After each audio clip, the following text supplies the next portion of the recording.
Welcome to Science Fiction and Fantasy Read Along, brought to you by Paperback Goldmine and Instagram Bookstore. I am Lewel Stamp, proprietor of both, and I'm happy to be joined by two of my very dear friends. Guys, please introduce yourselves. Well, this is DM Phil here to do another installment on this awesome sort of book club we have. And It's our book club, damn it. Yes, three-way book club. Got it. It's yours too. And my name is Lewel.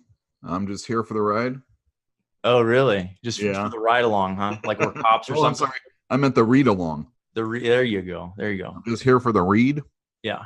Well, in our last episode, we did Chapter 3, Raker's Chapter. In it, we followed the Black Company to the city Roses, where they laid an irresistible trap for their current military opponent, a rebel general and one of the Circle of 15, the Raker. What? It's the Circle of 18. What'd I say? 15. Oh, I'm terribly sorry. Circle of 18. Anyway, if you're new to the podcast or if you haven't consumed the previous episodes, we recommend that you start at the beginning. All episodes are available on YouTube, Buzzsprout, iTunes, Stitcher, and everywhere podcasts are available. In this episode, we're discussing Chapter 4, Whisper. So, Yule, Yes, sir. you have one job. Yes.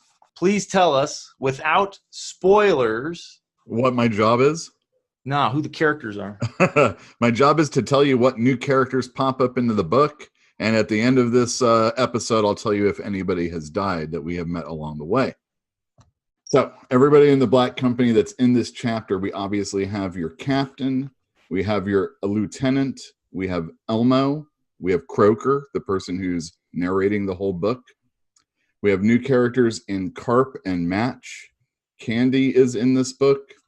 We have Goblin, One Eye, Silent. Oh, yeah, darling. Raven.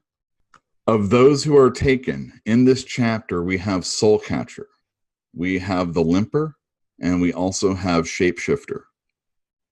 And then also in relation to the taken, we have the Lady, who is finally going to show up in this chapter.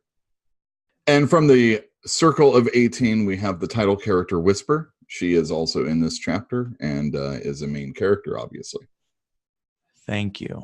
You're welcome. All right. So, shall we dig into a summary? When the chapter actually begins, we get an idea of the sense of time. They have been at war all summer long. It's probably just about fall. There's some mention about winter's coming, and they want to. They're hoping to kind of wind down and have a peaceful winter. But that's an illusion that gets shattered pretty quickly. The captain has decided that since they're in full retreat, which they are, everything just keeps going badly for the ladies' armies, despite the fact that the Black Company is winning every basic engagement that they have, whether they're outnumbered or not. They keep getting pushed back because the rest of the ladies' forces can't hold their own. So they're getting pushed back, and the captain decides, kind of on a whim, I guess, that he wants to travel through the Forest of Cloud instead of going on the easier southern road. And in so doing, they happen upon a rebel camp. Well, he also implies that there's a rebel battalion 2 days on their heels, 2 days behind. Yes. So they don't have a lot of time to rest and relax. They're getting pushed. Croaker does say that they could turn around and whip them if they wanted to, but the captain would rather just give them the slip. I don't know why. Maybe just so they don't lose any more people. They're also running with about 500 or 600 hangers-on, military units that have lost their units, essentially, and are just disorganized. They've been added onto the Black Company, and their force essentially has been bolstered by these numbers. So they find this rebel camp, and for whatever reason, the rebels didn't put up a palisade, they didn't dig a trench, nothing.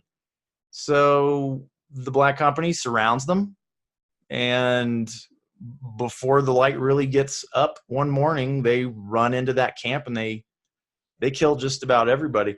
But they don't just kill everybody, because they find that there's also a group of Amazons that have joined this particular encampment.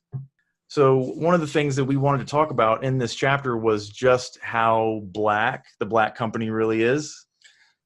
Yes. Well, we discussed this in chapter 1 with our enthusiasm for how these are not good guys. And this chapter really emphasizes that. It kind of begins with them routing and looting this camp. One of the black company comes forward, and he's got this woman, probably naked, on his shoulder, and she's pretty worse for wear. And he says, "Hey, Croker, look!" And he's like, "Yeah, that's nice, Whitey."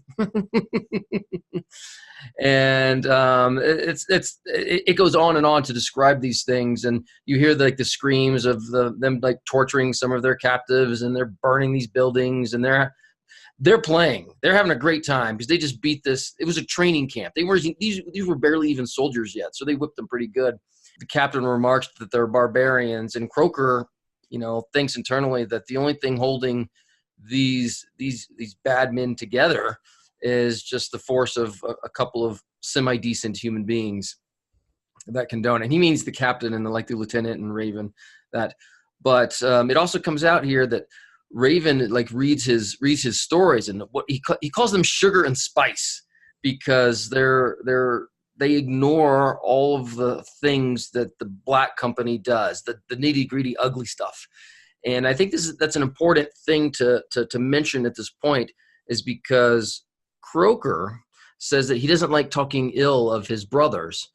And what we are getting through the story is kind of a filtered version. He leaves out all the ugly stuff, but he keeps the substance without making his company look truly, truly evil.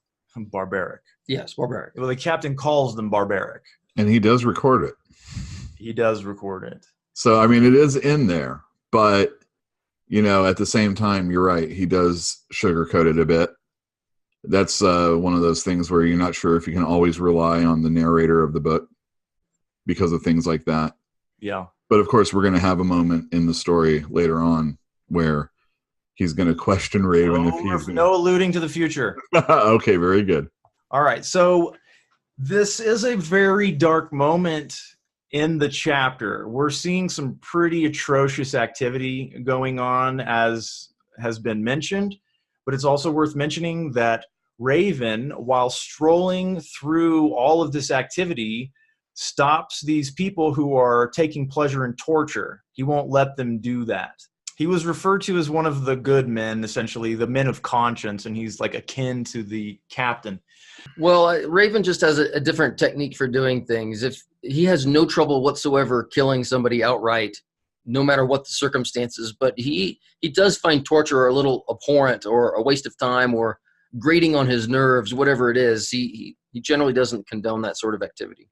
He also saved Darling earlier on also. Undeniably, he has a conscience. Yeah. Okay, so I don't know what Raven's real motivations are for why he's stopping the torture and etc. But I do know that Croker mentioned that the majority of the rape and the torture that was going on were these newcomers to the Black Company. They were taking a lot more interest in it. Probably one, because they don't have a history of success, so they don't get to rape and loot normally. Right. Also because they haven't been under the glove of the Black Company long enough to understand what is and isn't acceptable to the Black Company. And Whitey's an old member of the Black Company, so obviously this is just part of the spoils of war to them. But I don't want to linger too much on this topic. We've already given it a lot of attention, I think. It's only a paragraph. Yeah. I mean, overall. It is a telling paragraph, though. Without a doubt. All right. So anyway, they've retreated.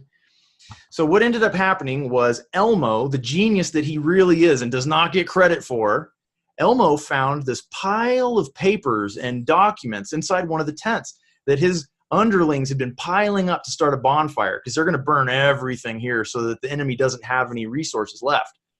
He tells Croker smartly. Croker starts flipping through these, and he's like, oh, dear, this stuff is important. Go get the captain right now. So Elmo doesn't ask any questions. He just goes and gets the captain and the lieutenant, and I don't remember who else shows up, maybe Goblin and One Eye. Actually, they say that a lot of the Black Company shows up because they can just smell when something's going on, and they don't want to miss it. That's funny. So the long and short of it is the stuff that can be read by Croker with great ease. They're orders from or to. There's orders from Whisper to individual units or groups, and then there are reports to Whisper to inform Whisper of what's going on for the army. Who's Whisper, Yule? Whisper is a general, basically, and a very, very shrewd and calculating individual that really has, I guess you can say, the lady's number when it comes to stuff. She was described as being the most powerful of the Circle of 18 and probably the best general that they had. She alone was holding the Eastern Front all by herself. I mean, with her army, obviously. But she was thwarting the lady's efforts in that regard. And it turns out that this might have been one of her personal camps, because those reports that they found, those orders that they found, they were all signed by Whisper. Mm-hmm. Well, she was also described as meticulous, methodical, brilliant, completely in charge and controlling, if that makes any sense. When all thing is chaos, her troops are still in formation. I always got the impression that her troops were kind of like the Black Company of the opposition. You know, like she was the counterpoint. Her and her army were the counterpoint of Soulcatcher and the Black Company. Always succeeding, always smart, always doing it the right way. But what was the reason why this camp was so underprepared? I don't know. I mean, that's a good question. Like, they considered it a folly that there wasn't even a trench or a palisade around it. And it seems hard to believe that Whisper, of all people, would have a camp without a palisade. Maybe it was highly mobile. Maybe they moved it every couple of days. But that wouldn't explain why when Croker said, hey, guys, go look for anything else you might find, something maybe buried.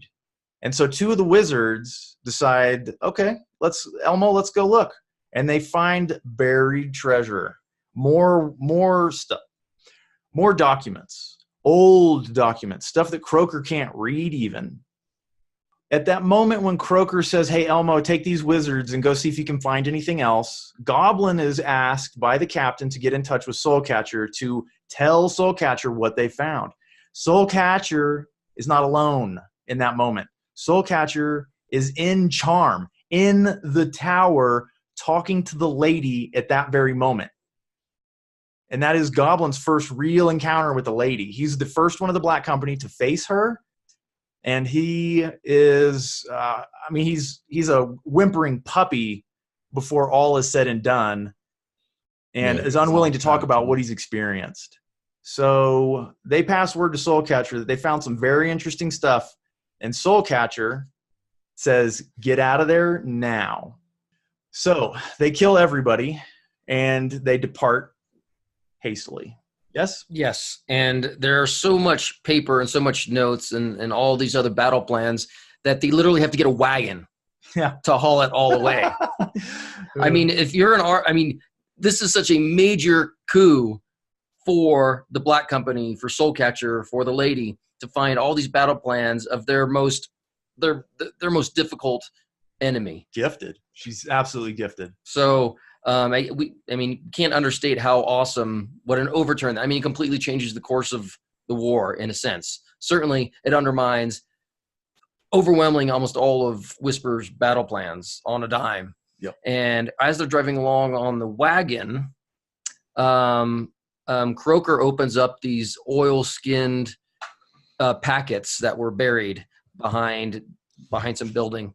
And he's starting to go through them, and he realizes some very, very scary things about him. In fact, so scary that he has to talk to somebody, but he knows if he does, he could put the entire company in danger. He could put Soulcatcher in danger. So he goes and he needs to double check it. He thinks he knows what he needs to do. So he needs to talk to somebody about it. And who does he choose? Silent. Of course, the person that doesn't say anything. Apropos, right? Yeah, without a doubt. They also said something about how word spreads, obviously, in a company like this. You can't keep a secret after a while. Well, okay, so he did confer with Silent, and Silent... Oh, we still don't know. We don't know what's in there. No, right. We don't. Yeah, we don't know why, but Silent agreed with his assessment that it needed to go straight to the top and avoid telling anybody. But he doesn't. He does tell somebody. Well, he didn't tell anybody. What he did was he left a little hint, and Raven picked it up. And Raven, some point in time, gets on that wagon, and he reads some of that stuff so he can confirm what Croker feared, which we still don't learn. Right. Some of the languages that were used in those documents, those buried documents, were ancient to the point where nobody could read them. Telekur. Only the lady in the Taken read that type of ancient script. It dates from the Domination or earlier. When they get where they're going, where were they going? They were going to Lord's, right? I don't remember where they were going. Well, they were going to meet up with Nightcrawler at Lord's. Yeah, but they never got there. Yeah, they did. Catcher finally catches up while they're on the road. And she briefly debriefs Raven and Croker. And finds out that Croker told Raven basically about what was going on. In her way, she figures it out. That was a logic moment, though, right? Yeah, it was. That wasn't a mind-reading moment. Well, I think who knows with her, but Croker definitely says that he sticks his foot in his mouth. He let Raven know about what was going on. Well, I think it was also a test, which they passed, because after they told the truth, Soulcatcher became much more friendly towards them. Do you remember that? Yeah, without a doubt. Soulcatcher, even in previous chapters, actually, Croker says that Soulcatcher kind of is trying to warm up to the company, almost like considering them friends or something like that. And yeah, Soulcatcher gets the captain to get Raven and Croker to go on a mission with him. Well, that's right. And Soulcatcher says, how good are you at a bow? And Raven says, I'm okay. The captain says, like, that's nonsense. You're the best. And he asks Croker. And Croker's like, I haven't touched one in years. And she says, better start practicing. Well, she already has an idea in mind. And it wasn't no coincidence that she chose these two for the mission, because those are the two that read the documents. Sure thing. And, throughout the chapter, Croker wonders, why were we chosen? Why was Raven chosen for this specific mission? As they're shooting the bow, trying to practice, the Soulcatcher lets in a little information about the lady to Croker. Well, yeah, and he was musing. He said, I wonder what the lady was. I mean, nobody's born evil. I mean, they all start off as children, and children are innocent and beautiful and playful, but there's some point in their lives that turns them bad. And he has a hard time imagining the lady. He's trying to imagine the lady as a young girl. And Whisper also. He even suggested, like, how did Whisper become this person also? Yep. Yes, he did. And that's when Soulcatcher laughs at Croker. Because as he's shooting, Soulcatcher's reading his journal. Yes, that's right. Yeah, and Soulcatcher's like, hey, the lady killed her sister when she was 14 years old. Your musings on her are probably not as as innocent as you might think. Yeah, exactly. Mm-hmm. But even so, Croker's fantasy is not diminished. The persona of the lady that he has created in his mind doesn't change. Right. Even with this new news, he's still got these blinders on about who she is. And just before they're about to leave, after all the shooting and everything like that, Goblin comes up to Croker and says, hey, you want to know what happened in the tower? And he's all, yeah, I got to take this down. And what Goblin says is the room was dank and dark and very small. And of course, that's exactly what Croker assumed the tower would look like. Then Goblin describes the lady, and all he can say is that she had like this yellow eye. And that was the only thing that basically like transfixed on him. And of course, we know Goblin went into basically a catatonic state. Having seen that, I guess kind of Sauron-y, if you're going to talk about like Lord of the Rings and stuff like that, it kind of has that that feel. Yeah, it implied it just pulled out every single thing that he was, you know, all of his memories, all of his feelings, everything, and it just saw through him. And the follow-up on that is he couldn't remember what he had seen. Mm-hmm. So it's kind of a let down. Yeah. I guess. But yeah, it did definitely remind me of Sauron's eye from The Lord of the Rings. I don't know if that was purposeful or not, but it's there. All right. So the Black Company knows that Croaker and Raven are going to go and do this mission with Soul Catchers, just the two of them. And they also know that Croaker's a little bit nervous about not being up to snuff with the bow and the arrow. So they give him an amulet. Goblin, I believe, gives him the amulet, tells him it'll help him with this task. It is described as a silver, six-pointed star with a Medusa's head and jet. That's the amulet. So now, let's talk about the Medusa's head. They also said that the amulet was created by Goblin, One Eye, and Silence. Yeah, they worked together on it. That's right. Yeah, so they obviously imbued some magic.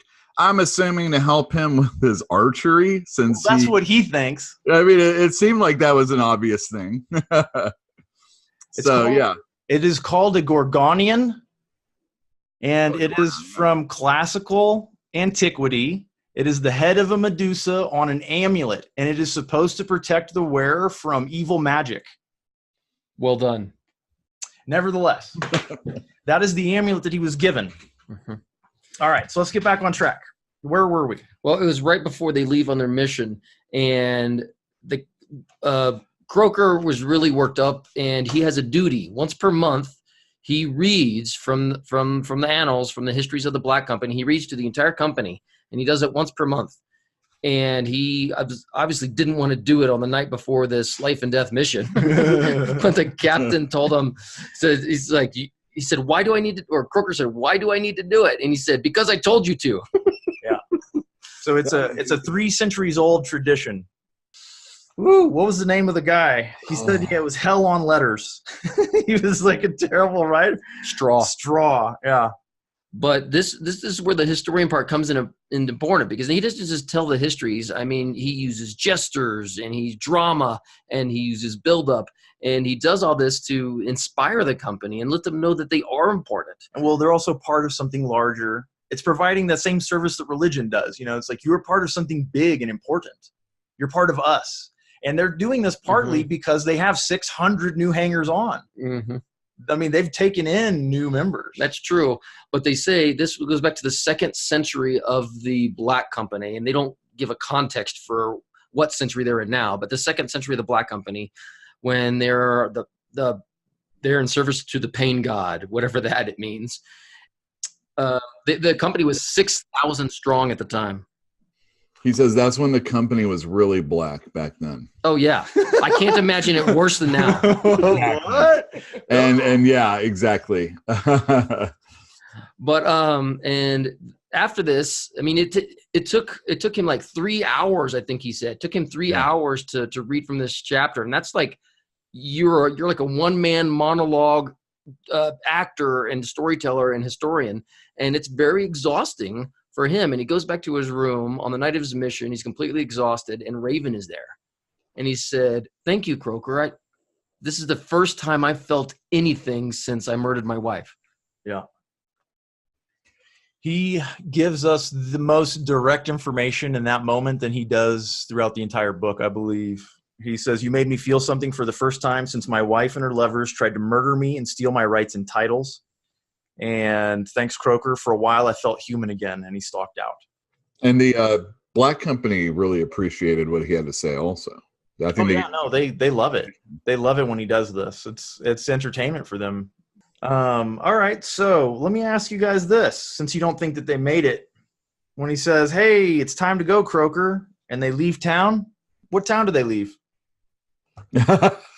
I'm siding with you right now. Okay, so the reason that I suspect strongly that they made it to where they were supposed to go is because when they do leave, they go to a clearing that is 3 bow shots away from the wall of the town. So I'm pretty sure they made it to the town where they're supposed to meet up with Nightcrawler. I just don't think Nightcrawler's there yet. Nevertheless, they depart from this town. They leave the Black Company there, and they head out to this clearing, and it's still dark. And in this little clearing by the creekside, there is a flying carpet.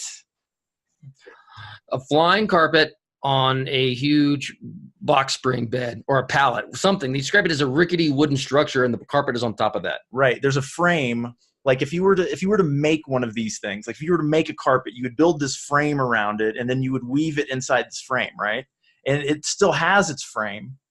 But when they're commanded to get on it and how to behave when they're on it, Croker describes it as like sitting on a tabletop. It doesn't give at all. It's rigid. But this thing is literally a flying carpet. It's controlled by words given by Soulcatcher. In the darkest of the night, she takes it up into the air, and they fly off towards the forest of cloud, not too far from where they had routed that camp. They did mention, they even from the air, they even saw it. Yes, as it slowly became more and more light, they could see the black stain in the forest, which was the location. So Soulcatcher can't get too close. They're actually on their way. Hold on. How did they find out? How did they find out that the limper was going to meet? They know that the limper has been suborned. They know he's turned, but they found that out from Soulcatcher, right? She told them that that's what they were doing. They knew before they were going into the forest why they were going. She gave Raven an arrow with a silver band around the shaft that had the limper's true name etched in it. Well, he etched it, yeah. No, she did. Oh, it was that way? I thought it was the other way around. No, it was the other way around. So he's got that when he tells Croker, "Thank you, you made me feel human again," he's got that in his hand. Yeah. So they know that they're going after the limper. And I'm pretty sure at that moment they also know they're going after Whisper. Because they're going to meet up. They are going to meet up. I mean, they knew that. Yeah, but do you remember, I believe it was as soon as she got, I don't remember if it was when they got on the carpet or when they got off and started heading into the woods, Soulcatcher gave Croker an arrow. A special arrow, without a doubt, yeah. Yeah, it's special, all right. That's when they got off the carpet, and it was just Raven and Croker. Yeah, she can't get too close because they'll know, they can sense her magic. Yeah, Limper can sense Soulcatcher when Soulcatcher's near, and also, like you were going to say, the badges that they're wearing of Soulcatcher. Croker and Raven had to turn those in, or else he'd be able to sense them as they got close too. Right. So they got dropped off. They've been stripped of anything that can give them away, and they're told to follow the river for 3 miles and then follow this instruction. And at that moment, something kind of interesting happens. Soulcatcher goes silent. And then she says, the lady says, "This point right here, if you've gone this far, you've gone too far," which implies that the lady's watching. She's watching either through Soulcatcher's eyes or something, but she is watching right now. Yes, right in the middle of Soulcatcher giving them directions, the lady interrupts, right? She's not there. She interrupts using Soulcatcher as a voice piece, which means who knows how long she's been watching the company, maybe she just is constantly watching every single thing Soulcatcher does. Like the all-seeing eye of Sauron? Yeah, kind of like that. Kind of crazy. But either way, it implies that she's paying attention. She's paying attention, and she can not only either see through or hear through or both her taken, but also, certainly speak through them. I didn't realize she was speaking there. I thought that was just Soulcatcher relaying her information. No, because, if I reread it, it basically says that Soulcatcher stopped talking, and then she said, the lady says that you will find what you're looking for at that huge grove of evergreens. So she's relaying. So Soulcatcher is relaying what ladies. Apparently, Soulcatcher was not giving good enough directions, and they asked for that. Hey, we need better directions than what you're giving us. Right. And that's when the lady interrupted and gave them better directions. Yeah. Through Soulcatcher. Right. Which Raven understands perfectly. Not that he's ever been here before, but Croker's a city boy and Raven is not. Even though Raven is a noble, he's still not a city boy. Somehow he was trained to be able to do this kind of stuff. Where they're going also, the lady through Soulcatcher lets them know that it's a holy place of the people who died out before the domination. Yeah, which was at this point quite a long time ago. many hundreds of years ago. Right. So that is where the limper and Whisper had decided to meet. So Raven and Croaker, they head off. They're silent. They're not talking. They don't want to give themselves away. When they get to the point where they know they have to turn off, they do so, and they start getting into the evergreens, and they get bigger and bigger as they go. I believe they're starting to get into the grandfathers, the old growth. And so they know they're close, and they hear the horse of Limper. They hear the horse whinny. So they basically get down. They start looking for a good place. Raven scouts out a nice log that's not going to be subject to the falling sun. So they maneuver around that. They can shoot over it when the time comes, and they just hunker down and wait. At some point, they hear another horse, and then Whisper rides by, I believe on a white horse. Yeah. She says something out loud, and Croaker says her voice was that of a sexy 17-year-old, but she looked like a 45-year-old woman that had been around the world 3 times, which I think is great. It's a really nice description. But Whisper dismounts her horse. She approaches the Limper. They sort of embrace hands. She takes both of her hands and holds one of the Limper's hands in hers, which I think is kind of I don't know, like I had a feeling that something was going on there a little bit deeper than just she has suborned him. I think maybe he actually loves her. That's just kind of the feeling I got. The gesture is a level of intimacy the Taken usually don't show towards anybody ever. Right. And mindful, this woman is not one of the Taken, but she is their counterpart. She is the equivalent on the other side. Nevertheless, she is the one that suborned the Limper. And as they're holding hands, Raven and Croaker pop up from behind their tree and let fire with their special arrows. Raven's arrow catches the Limper right under his left armpit, right? He appears virtually unfazed. Croaker's arrow, which is flat. Croaker's arrow hit Whisper in the temple and kind of like stunned her a bit. It was a blunt tip, yep. So yeah. And then he fumbled his next arrow, and then he said, screw this, and he jumped across the log and ran towards him as fast as he could. And as he was running, Raven put another arrow in the Limper. So that's 3. That's right. Croaker finally gets there, and Whisper's trying to get a spell off, and he just kicks her right in the head. Right in the head. And then he has one for Limper too. Yeah, and he kicks the Limper in the head too, and he's like spouting blood and trying to get a spell off. The blood is spewing out of his mouth, and it spins his mask around, and he can't see anything. An important part. And as he's doing this, he's like trading kicks between the two of them to try to keep him down until Raven can arrive. Until Raven gets there, and he does. Yep. And they don't have any rope. No, that was an oversight. You got any rope here? Well, they weren't planning on keeping Limper alive. Right. They were planning on killing the Limper. And Whisper. They weren't planning on killing Whisper, obviously, because of that arrow. Well, that's true. The plan changed when Soulcatcher dropped them off. Yeah, when they up until that point, he thought he was in kill mode. Right. So Raven helps the Limper with his mask because he's gloating. Croaker's like, hey, knock that off. He's trying to cast a spell on you right now. And so he takes a knife out and he cuts off his fingers. The Limper no longer he's missing fingers on each hand. I don't know if he missed them all. Yeah. But they use anything available. Croaker strips this woman's clothes to tie her up and then uses her own hair to tangle her hands. That's right. Well, he definitely gags her with her own dress. Yes. So then it's just a waiting game. So Soulcatcher gets there after a while. I don't know how. I think they said 30 minutes after they secure them. Soulcatcher gets there. Soulcatcher says, Raven, the Limper, that's your gift.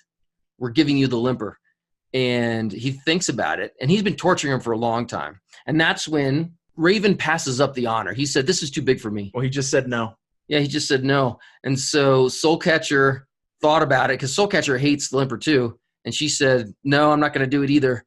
And so she contacts Shapeshifter, because Shapeshifter definitely has a beef against the Limper. And so he gets there after, I don't know how long it takes him, but 20 minutes, I think. Really? Yeah, it was quick. So he gets there too, and he said, no, I'm not going to do it. Passing it up. Every single one of these people has fantasized and plotted and dreamed of killing the Limper. And now when the chance is there, They don't do it. And by the way, the limper is still alive, Yeah, seemingly unfazed by these arrows through vital organs. Yeah, even vigorous. There was one other thing. So when he's torturing the limper, he pats him on the cheek. Raven does. Yeah. So wasn't that what you told me about an hour before Morningstar and her friends ambushed me in that place you sent me? Anyways, a word of warning. Yeah, look out for Soulcatcher. He got a hold of your name. Character like that, there's no telling what he might do. All right, so I would like to also point out at this point of time that I guessed incorrectly that Raven didn't actually know the limper firsthand, that he only knew his minions. But this is proof that Raven knew him firsthand. He was sent to his death by the limper, which does explain his animosity. But that came up in chapter 2, and I said, yeah, he obviously knows the limper, and you said, no, I don't think he does. And yeah, I had a psychic flash. I was right. Yes, even though I've read the book before. I don't remember. All right, so where are we right now? Well, yeah, so Soulcatchers come back. They're getting what? Shifter's come and gone. He flies in, says, nah, I'm not dealing with this. I'm going to pass on it as well. And then they're waiting, and Croker's like, what are we waiting for? While we're waiting, he gets bored, and he throws a pine cone at a log, at a burl on a fallen log, and the log ducks. And it scares the crap out of him, so he rushes over to get a sword. Yeah. And Catcher's like, what are you doing? And he's like, oh, I pulled a muscle earlier. I just thought a couple of sprints would would work it out. Yeah, he saw silent there. Yeah, no, and then like, yeah, exactly. He saw silent, or he figured it out. I don't know how he knew it was silent, but he figured it out. And the funny thing is, he told that to Catcher, and Catcher just like goes, shrugs, and looks back down. But you know, Soulcatcher completely saw through that lie. All right. I mean, it's a bad lie under any circumstance. I'm gonna win sprint. It really is. I'm gonna stretch out my groin muscle. Sprint right a little bit. I thought it'd be good. Croker knows, and he tries to tell Raven using hand signals, but he's really bad with the hand signals, and Raven just kind of is distracted and doesn't realize what he's trying to tell him. But Croker knows that silence is there if things go bad. And the reason they think that things might go bad is because of something Yule referred to earlier, where they're like, why are you choosing us to go on this mission? And they keep thinking back to the idea that, like, these are the only two people that read the majority of those notes and could understand them. So maybe, just maybe, Soulcatcher's taking them off into the woods to kill them. That's a reasonable fear, one that I would certainly have. They had 3 names, and I think in addition they had Soulcatcher's name, whether they knew it or not. Right, and they had the papers as well. They knew what was in the papers, which is more damning than anything. So they were afraid for their lives going into the forest, thinking that even if they succeeded, Soulcatcher may just kill them. And thank goodness silence is there. Maybe, just maybe, if things go foul for them, they've got an ace in the hole. And that's kind of where they're left wondering, why are we still waiting here? And that is when we hear, you're waiting for me. Croker feels the breath, the voice on the back of his neck. So he jumps halfway to Soulcatcher and then tumbles the rest of the way and grabs Whisper's sword. And he thinks at this moment is when he's going to die, and he's rearing back because he's going to get at least one solid blow on Soulcatcher before he dies. I hope Soulcatcher didn't notice that my limp was not there. Yeah, yes. That too. Yeah, that was a good moment actually. And she's a very perspicacious lady or man, so I would say she probably noticed. But it's the lady. The lady has arrived. Why it took the lady so long to get here, don't really know, except that maybe she has to travel the same way with the magic carpet. And she had to go all the way from Charm, which was a long way away to the south. Nevertheless. Soulcatcher says, waiting shouldn't be much longer. And he said, waiting for what? And that's when she said, for me, physician.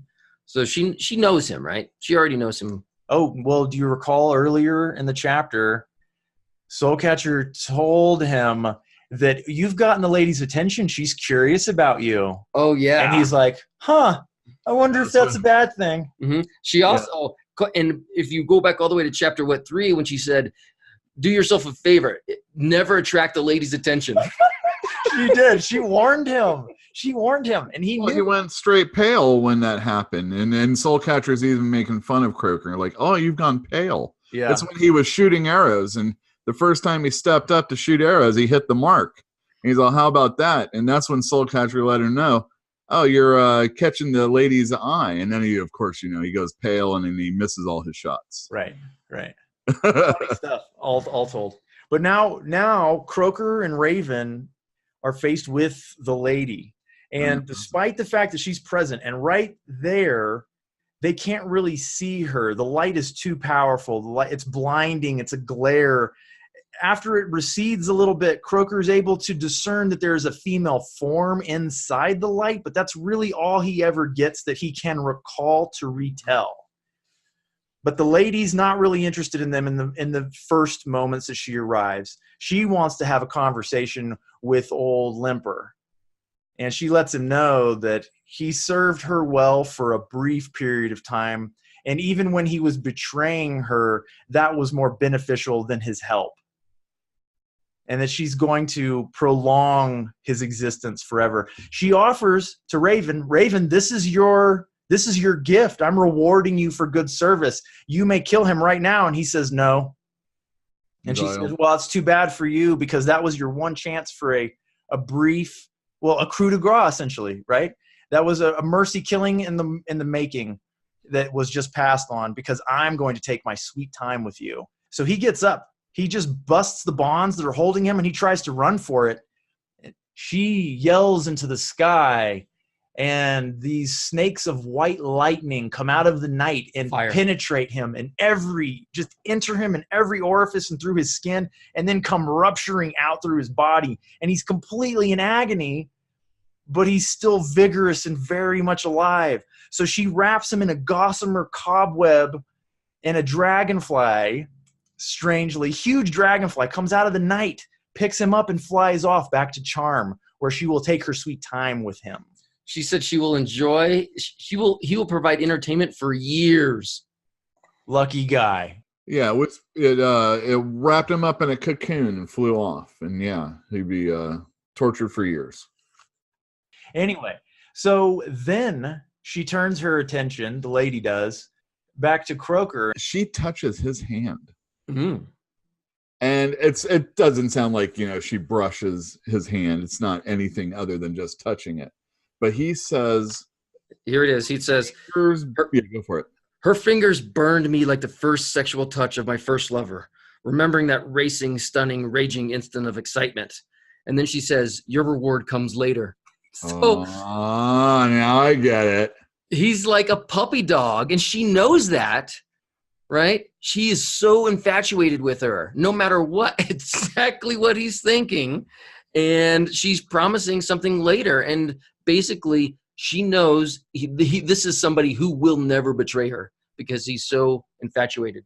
And that's a gift to her that she's not going to throw away willy-nilly. She says that your reward has been delayed. However, you're going to witness something. And mind you, she knows he is the writer. He is the man who writes the annals for the Black Company. And she says that his gift has been pushed off. His reward is later. But for now, he should satisfy himself knowing that he's going to see a rite that has not been witnessed for 500 years. Soulcatcher moves in such a way that it's asking a question, and the lady notices, and the lady says, oh, yeah, don't be a fool. Of course the Dominator was not the only one who can perform this ritual. And tell anyone who is thinking of resurrecting my husband that I can do this. Yeah, that's the case, yeah. Croaker, you are about to witness exists only in a few memories. Even most of my champions have forgotten. What the hell was she talking about? She looked down, whispered, cringed. The lady said, no, not all that. And she's all, you've been such an outstanding enemy, I'm going to reward you. So the lady compliments Whisper firstly and wants to let everybody know that she's been an outstanding enemy. And that since there is a vacancy now among the Taken, she wants her to be. And of course, we know it's told right here that Whisper does not want this to happen. So it's going to happen regardless. All right, so that's when Croaker realizes, if he didn't know already, that's why he was given the blunted arrow. And then he wonders where and when this whole plan actually happened to come into existence. Was it actually before Soulcatcher even went to go get the Black Company? Because it seems like everything the Black Company has been doing has been coming to this, including getting Raven, who hates the limper and has a reason for being here and all that stuff, that this was a big old plan from the very beginning. At least that's what he's wondering. No, I think he's right, and it kind of goes with what we recognized in the very first chapter. We just took it; it was one depth of deception more than what we thought. Right? The lady had been manipulating all of these events forever, and yes, she's at war, but it also seems like she doesn't care about the war. Right? What's her main goal? Her main goal from the beginning was to take this woman and get rid of the limper. Right? I wonder, did she tell the limper to try to kill Raven? Did she instrument that? Whoa, really? Think about it. Because how could the limper screw that up? The limper's a screw up. Well, that's true. But he was, to his credit, he was screwing up on purpose because he'd been suborned by Whisper for so long. Mm-hmm. So all these times when they had to retreat because of the limper's incompetence, it wasn't actually his incompetence. He was betraying them. Yes. But he may have failed to kill Raven, but that may have been at the lady's request. She may have been like, kill this guy, take his stuff. To earn that enmity. To get Raven into the Black Company. And to get him to the Black Company. And she knew that, Raven was the type of personality that would not stop. Okay. Would not forgive. But would you want Raven in the Black Company if you were the lady? I would say. Why would you care? Why would you care? Well, we'd already theorized that Soulcatcher wanted the Black Company, but now that we're talking about it, I think it was the lady that told Soulcatcher to go to Beryl and recruit the Black Company. Uh-huh. All right. She also said take them to Opal, where she knew, right, he was going to immediately enlist with the Black Company. Or I don't know if she knew, but it seemed logical because the Black Company gave Raven the vector to take out his animosities. That was in Opal? I thought they met him in Beryl. They did not meet him in Beryl. They met him in Opal, across the ocean, because he's a northerner. Okay. Oh, right. That was one of the things. We're going to talk about Raven at the end. Okay. I'd like to spend some time on him. All right. As written by Croaker, the lady was a cruel, wicked, deceitful, calculating bitch who dispossessed her own husband and murdered her sister at 14. That's right. If Soulcatcher was to be believed. It says it all. It says, surely our crossing paths with Raven had been no accident. Completely orchestrated. Completely. All right, so let's come back to this, though. Let's finish up. What is this ritual? Tell me everything. All right. Of the rest of it, there were only flickers of recollection, most filled with Whisper's screams. There was a moment when the clearing filled with dancing devils, all glowing with their inner wickedness. They fought for the privilege of mounting Whisper. There was a time when Whisper faced the eye, a time when I think Whisper died and was resurrected till she became intimate with death. There were times when she was tortured and another time with the eye. The fragments I retain suggest that she was shattered, slain, revived, and reassembled as a devoted slave. I recall her pledge of fealty to the lady. Her voice dripped a craven eagerness to please. There you go. The Dominator and the lady are probably the only two people in history that have been able to do this, at least in recent history. But 500 years. Yeah, well, that's recent history. But also consider that the limper was turned. So though they may be loyal slaves and servants of the lady, it's not impossible for them to be suborned. But that is a pretty horrific ritual that Croaker witnesses and writes down everything he can. And that is the kind of person the lady is. To a T. She is not a good person. She is a horrible, wicked, evil thing. She is a blight upon the planet. Well, okay, so let's finish the chapter. There's not much else to it, if I'm not mistaken. So what happened was Croaker and Raven basically unconscious. Yeah, for days. For days. In fact, when Croaker wakes up, Raven's still out. Right. And Soulcatcher is there and is talking to Croaker and lets us know that Whisper and the lady are gone. Yeah, they're heading off to the east. Yeah, and then she lets us know a little bit about Whisper and her excellent maneuvering, and how even though traps were laid for Whisper, Whisper was able to get a lot of other things moving to basically save her people. Yes. Soulcatcher said that she had misjudged her, even though 3 times previously in the chapter, she said, I know this woman, I know what she's capable of, and I know that she's a loner. When it comes down to it, she didn't know, and she admits that this woman kind of outsmarted her even in the trap, and she did relay the information about her camp being overrun. So there are all these maneuvers that are going on right now, and it's going to be a long time before the lady's able to take advantage of having Whisper among them, because now they're going to have to scramble to undo all of the damage Whisper did before she was taken. Croaker talks Soulcatcher into going on ahead. Just leave us behind. We'll walk. We're in no fit state to go. So she's like, hemming and hawing. She doesn't want to. But then she's just like, well, here's all your stuff. She just dumps it there. She was totally prepared to do that anyway, and she takes off. So then Silent comes out of hiding.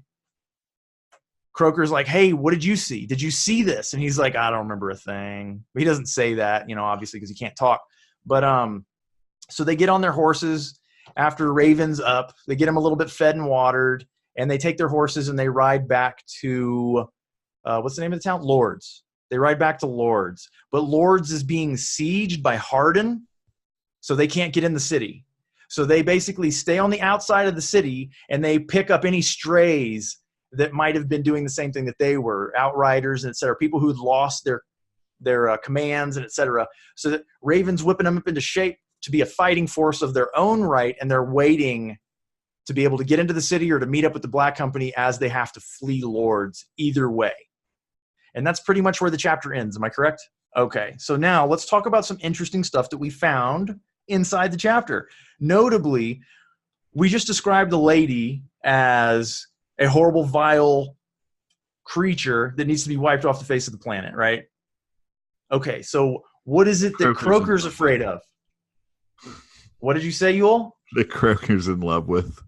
Well, yeah, Croaker is in love with, sort of. I mean, he's infatuated. He is infatuated, but his infatuation died. I mean, you guys didn't notice that? He does say that it's over. He no longer has fantasies about this woman. He's never going to write a fantasy about her again. The illusion is broken. He knows what kind of woman she is. And he says it right here. I am haunted by my suspicion that we are furthering the cause of something that deserves to be scrubbed from the face of the earth. I am haunted by the conviction that those bent upon the lady's eradication are little better than she. Well, here's the thing. I am haunted by the clear knowledge that, in the end, evil always triumphs. That's true on this planet, too. Unfortunately. I mean, people who have they're people that are not bounded by moral constricts are going to hold themselves, they're not going to hold themselves back, right?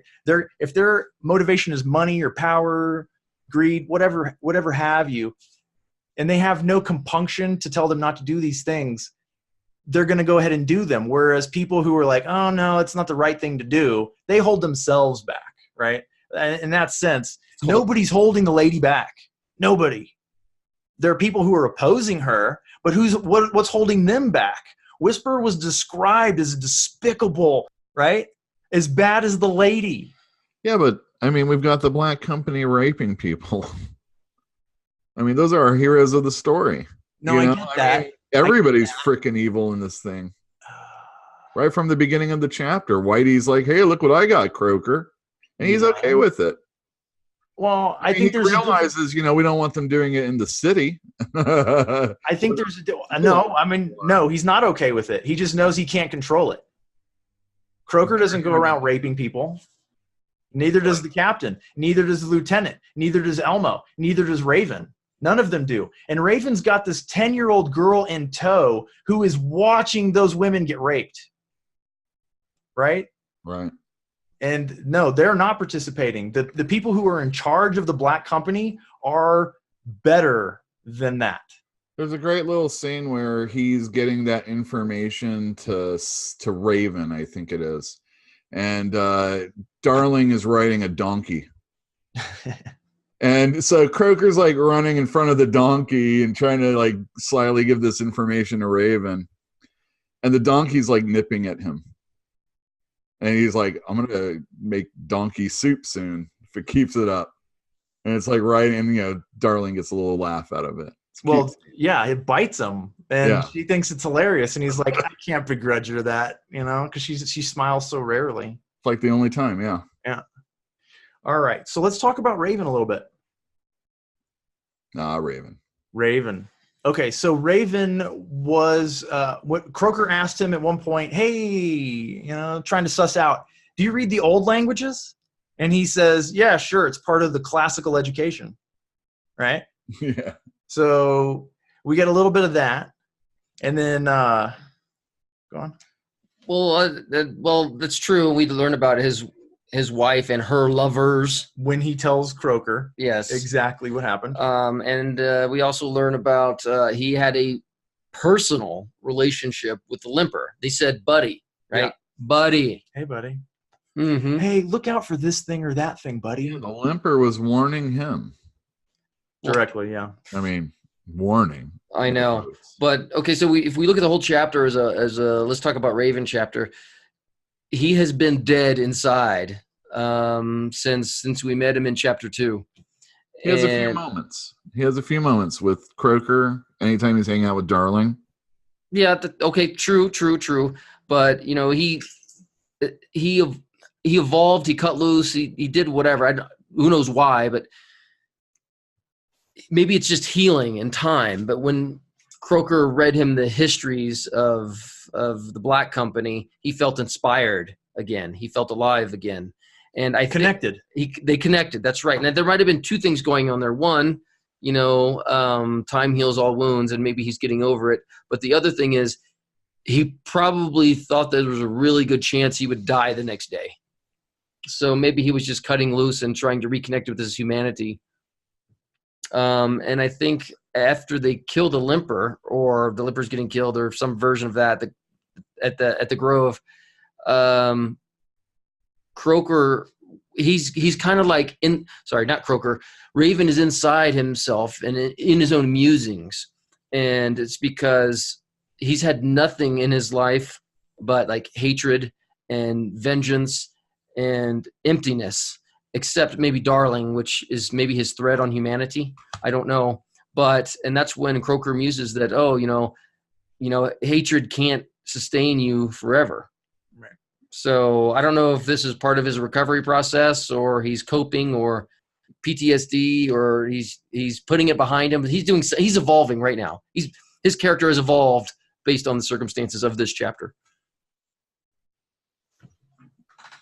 Well, the thing he was aiming at is done, right? And he even rejected it when it was offered to him. The thing that he thought he wanted the most was to kill the limper, and that was his sole aim. He killed everybody else, right? He got everybody. He got Zawud, he got all those guys, and his wife, but he didn't get the limper. And now that he's gotten the opportunity to limper, he turned it down. So what's next for Raven? I don't know exactly. I don't know. But he doesn't either. That's why he's musing. Yeah, exactly. He's like, yes. Oh, what do I do with my life now? Yes. What's next for old Raven? Well, he also probably thought the limper was one enemy he would never be able to touch. Right.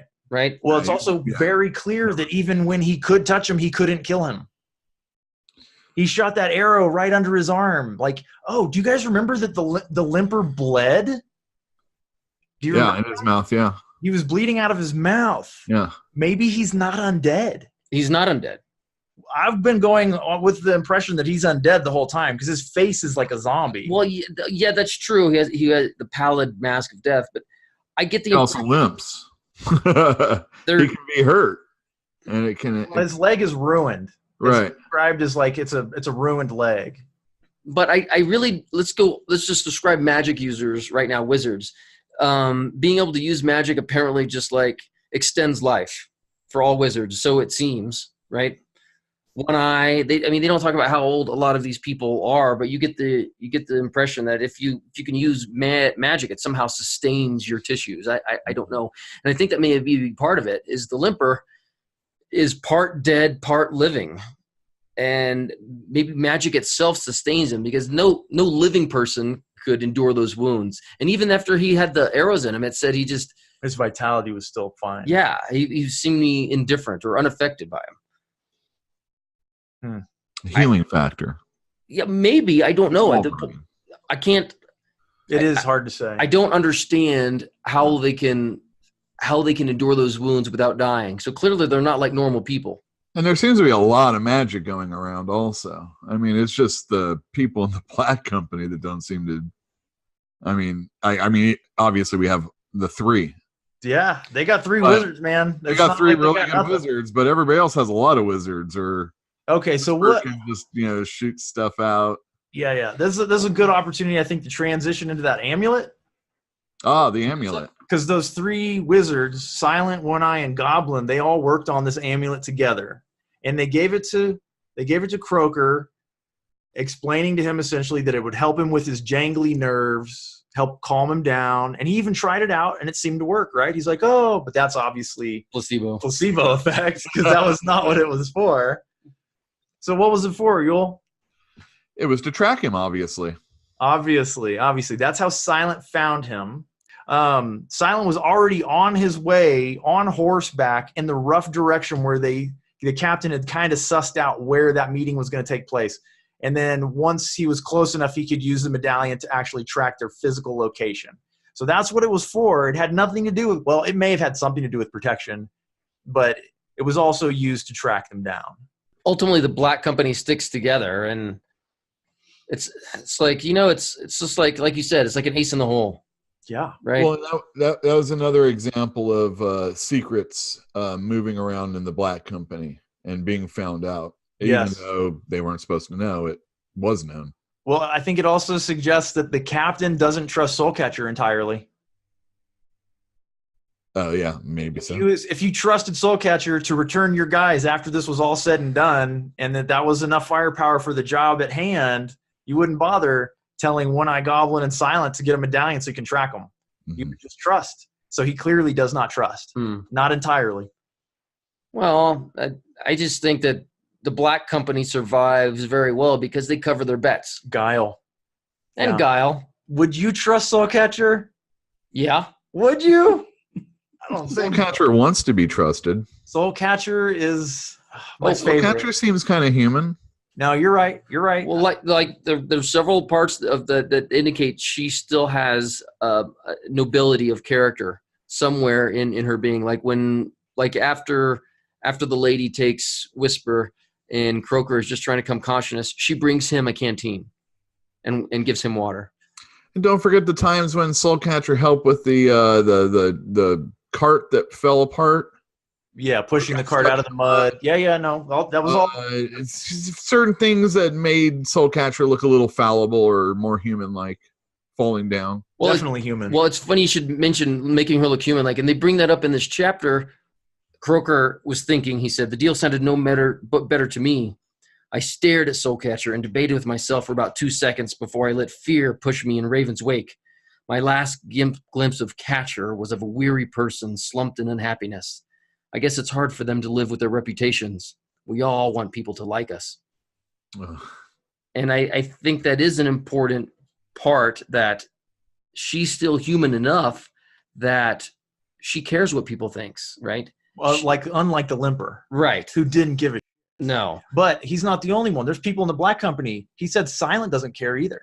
Silent doesn't care what people think of him at all. He doesn't care if people think he's evil or good. He just doesn't care. That's true. And he described Silent as being among their blackest. Yes. Even though Silent was awesome, and everywhere we've seen Silent so far, he's been awesome because he's loyal to the Black Company. But so is Soulcatcher, right? Apparently, yeah. But yeah, the most human of them all, undeniably. Well, the ones that we've met. Okay, so we know that the eye sees into people pretty well, right? It reads minds, it reads secrets, it reads all sorts of stuff, but it doesn't have a really good grasp on short-term memory. It only sees long-term memories and stuff like that. And there was a moment when, well, the eye definitely got a hold of Raven and it got a hold of Croaker. It didn't see silence, so it's obviously not omniscient in the sense that the lady has to tell it where to focus its attention. So if she's unaware of your presence, she's not going to send the eye to you because she doesn't know you're there. So we know she's not omniscient. We know the eye is not omniscient. And there was a moment in there when Raven was actually, he was wearing the face that he wears when playing Tonk. Over Yeah. here. Do you remember that? Yeah. Why do you think he was doing that? He's trying to hide. I think so. I think so. You think he's had training? I do. Well, we've talked about this off of the podcast before, that I think Raven is potentially powerful enough to be somebody like one of the Taken. Like, I think he has those gifts. Charisma, strength of character, iron will. Yeah, he has the stuff. You know, he's got the stuff. But he's there trying to play poker, essentially. He's hiding something. He's hiding something. Yeah, I didn't get and that. he knew that he was coming face to face with that eye. He doesn't like talking about himself at all to anybody. So I think it's just that's his natural reaction. Just to, a defense. Exactly. I mean, you may. There's tons of stuff he doesn't want people to know, but is it really juicy? I don't know. Yeah, I don't know. Maybe we'll find out in a subsequent chapter. I know. Maybe you remember. Yes, I have read this book before, and I don't remember what happens next. That's a good thing, in my opinion. I agree. I kind of, it's like I'm reliving this. I'm reading this book again. And it is really, in fact, it's more enjoyable this time, I think. In fact, this chapter was one of my favorite chapters in the whole book, mostly because cool things happen. A lot of cool things happen. A lot of really cool things happen. You get a lot of juicy information. I mean, it's kind of like one note. You can really, like you said, you could have summed it up in 3 sentences. What happens? You remember in the very beginning when I said I didn't want to summarize a chapter? Exactly. That's why. Yeah, it's like, all right, they hunt down this person, they take care of him, you know? Yeah. You know, there's a few little wrinkles that occur, but no, there's a lot of really good stuff. And I really appreciate the fact that we get that little bit of information about the lady. Not necessarily what she looks like, obviously, but, you know, about her husband, about her sister. Yeah. Being able to turn people like that, how that occurs. That, you know, that little stuff's neat. And then, of course, you know, the Raven stuff is great. Yes. Yeah. Well, and you also learn how merciless, pitiless, right, compassionless she is. And you can't get to that level of power if you have any of those traits. Right, because evil doesn't hold itself back. Only moral people hold themselves back. Mm-hmm. Right? So you were talking about rich people, people that gain power and stuff like that. When people do that to the point where it's actually hurting other people, they are called sociopaths. So my question is, do you think that is what the lady is?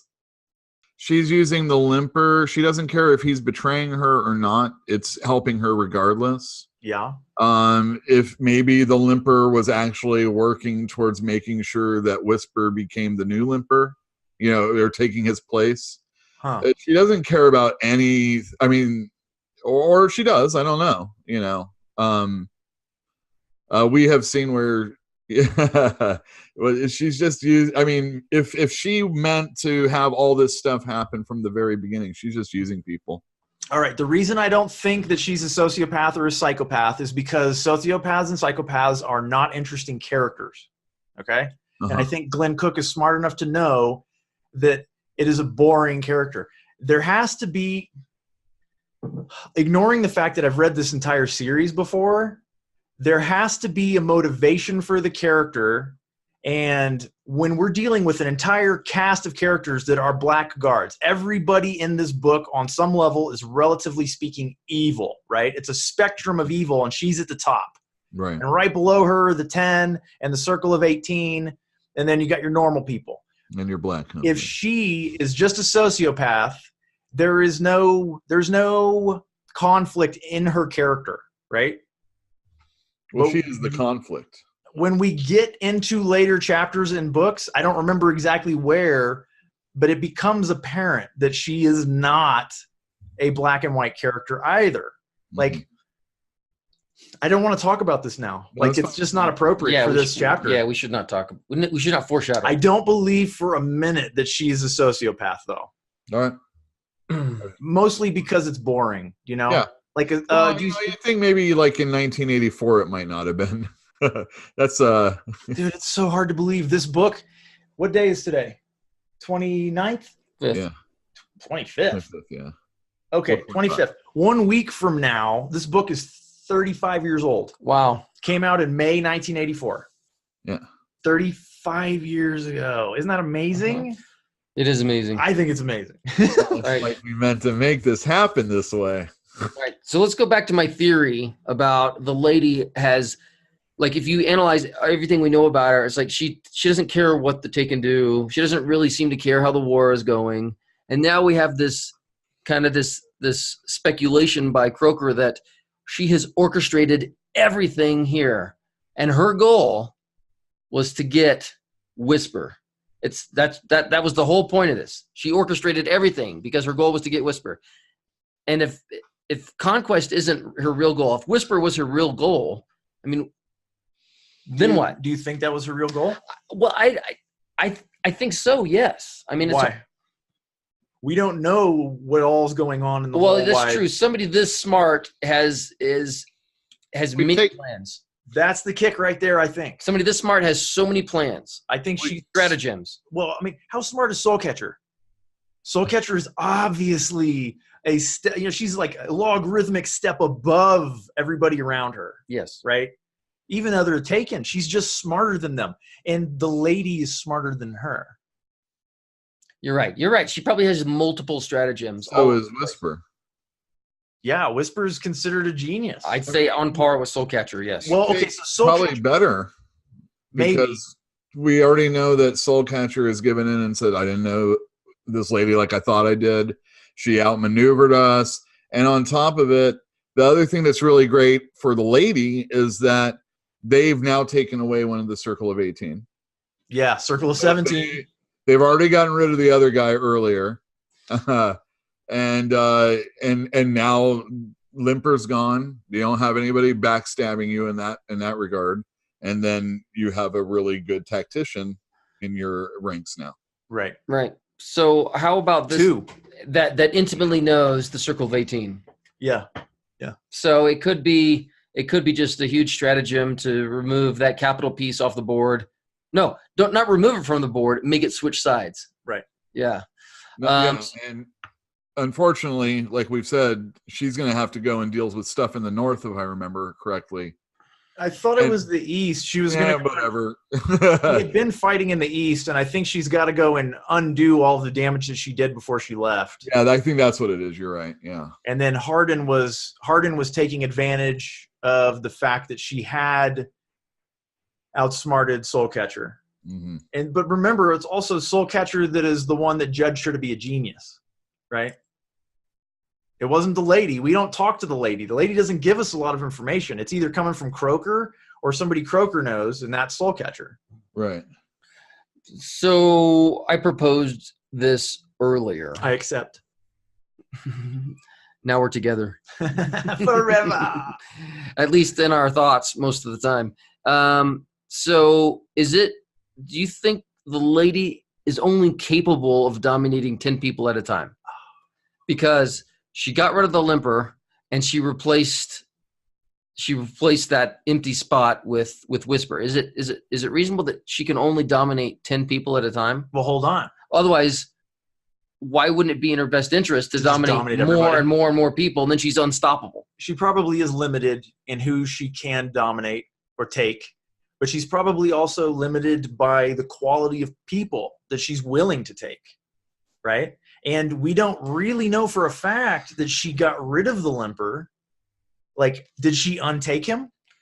Is that what those snakes were that came out of the ground? or out of the air, the fiery snakes that ate him I alive. think that was just torture. Yeah. I mean, so maybe she's still got him under her thumb. Well, that's true. Maybe she'll torture him for several years and then Can he put him really back in the die? field. Can he even really die is the question also. I I- mean, I know it was offered to Raven, but he says he doesn't think he can do it. Is he talking about actually kill the guy, though? Well, do you remember Croker said that the Taken were not invulnerable, that they could be killed, but it was the challenge was getting to be close enough to strike. Uh-huh. Being able to get to them was the real challenge. So Raven probably could do it in time, and maybe it's just a head severing. We don't really know, but you can't really sever somebody's head with an arrow. You know, and that arrow with the band on it, all that was intended to do was get past any defenses he could have thrown up. Oh, I see. Yeah. So, like, I was thinking a got him. little. But it didn't do anything to him, right? It just Right. it took him by surprise, maybe knocked him down, and then, you know, it was physical attacks that kept him from casting spells. So I don't know. Like, I don't know the answer to the question that you pose, but I don't feel like we can rely on it to the point where I wouldn't say guaranteed. I would say suspicious, yes. Maybe she can only control a limited number, and she would be stupid to just take anybody she wants if she's limited. If she's not limited, yeah, why hasn't she already taken over the world? Go down to Beryl herself, you know, and just take over everywhere she goes. It's your mind, your mind. Well, I mean, look at that ritual. It took days. I know. You need privacy for that. All right. So do we have anything else pertinent to the chapter?